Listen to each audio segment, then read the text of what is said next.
Oh, you missed it, Ben. I got a call from someone, and they're like, oh, I want a fall cleanup. They're like, oh, hey, by the way, we live in a quiet neighborhood. Last year, they're being really loud. Can you guys not be loud?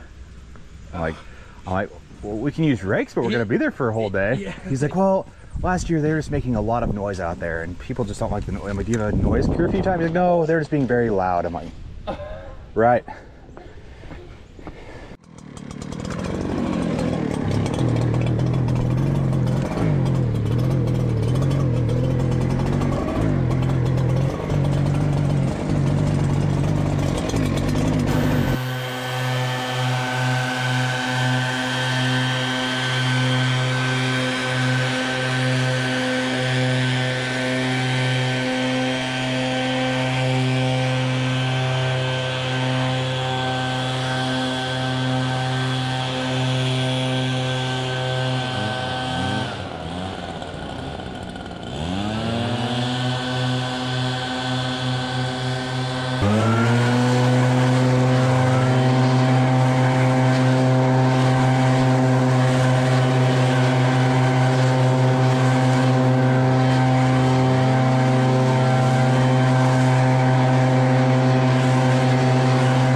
Probably doing one more cleanup here.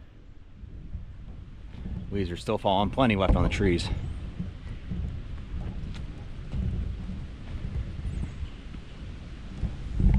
We're actually going to do our final mow of this property for the year. This is actually, I think, our final mowing route. We might do a couple yards next week, but our full route, this is the last week for it. Just keep in mind for properties where you want it blowing in the woods, or just like cleanups in general. Like today, the winds are supposed to be gusting between 20 and 40 miles an hour.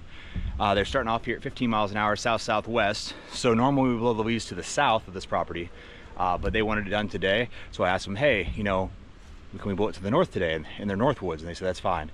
So, you know, just keep that in mind for your clients, which direction you need to blow the leaves on their property to get it to the road and or to the woods, depending on what kind of cleanup they want. And, you know, it'll help you out, it'll help the client out, save a little money if you're doing hourly cleanups. So just something to keep in mind. Anyways, thanks for watching. See you again next time.